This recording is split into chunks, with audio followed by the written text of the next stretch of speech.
మాట్లాడాడు. నాతో ఉన్నోళ్ళు కూడా చెప్తూ ఉంటాను, నేనున్నప్పుడు నా ముందు షో చేయటం కాదు, నేను లేనప్పుడు కూడా ప్రేమ నిండిన వ్యక్తులుగా మీరు ఉండండి. దేవుని సన్నిధికి వచ్చిన దీనుల్ని అసహించుకోకండి, ఏసడించుకోకండి, ఇబ్బందికరంగా మాట్లాడకండి, వాళ్ళని తృణీకరించకండి. వాళ్ళకి ఎన్నో బాధలు, ఇరుకులు, ఇబ్బందులు, సమస్యలు వస్తాయి, చాలా వేదనల్లో వస్తారు. వచ్చిన వాళ్ళని కాస్త ప్రేమగా పలకరించండి, మీరు చేయదగ్గ ఆతిథ్యం చేయండి.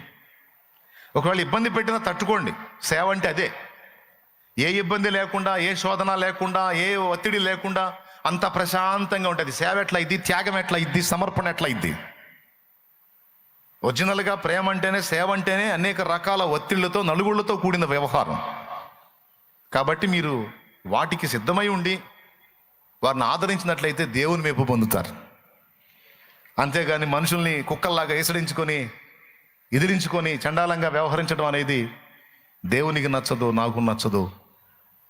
మనం చచ్చేంత వరకు, మనల్ని దేవుడు పిలిచేంత వరకు ఏది కోల్పోయినా విశ్వాసాన్ని, ప్రేమను మాత్రం మనం కోల్పోకూడదు.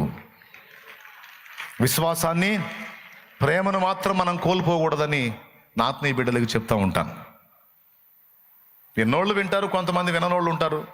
సోది మాలోకాలు ఎన్ని చెప్పినా సరే వాళ్ళ మైండ్కి ఎక్కదు.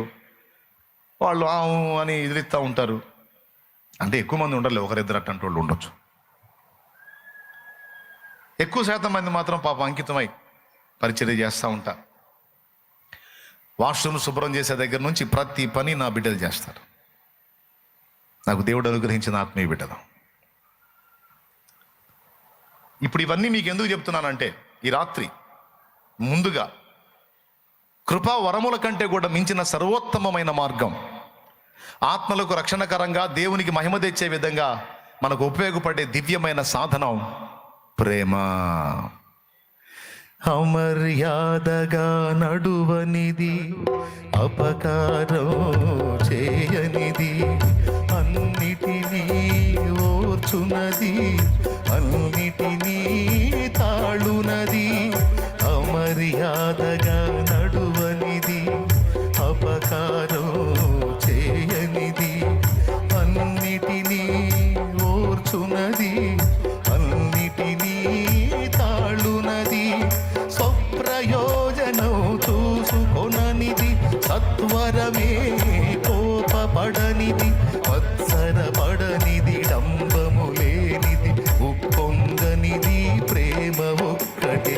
ప్రేమే జగతికి మూలం, ప్రేమే దైవ స్వరూపం, ప్రేమే నిత్య జీవం, ఆ ప్రేమే మోక్ష మార్గం, ప్రేమే జగతికి మూలం.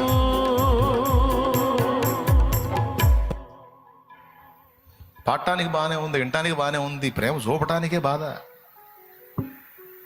కరెక్టేనా నేను చెప్పేది? కరెక్టే, కానీ కొంతమందిని ఎంత ప్రేమ చూపించినా టార్చర్ చేస్తున్నారు. ఏం చేయాలో అర్థం కావట్లేదు అనుకుంటున్నాను. మరి టార్చర్ని ఓర్చుకోవటమే కదమ్మా ఒరిజినల్ లవ్ అంటే, నిజమైన ప్రేమ అంటే.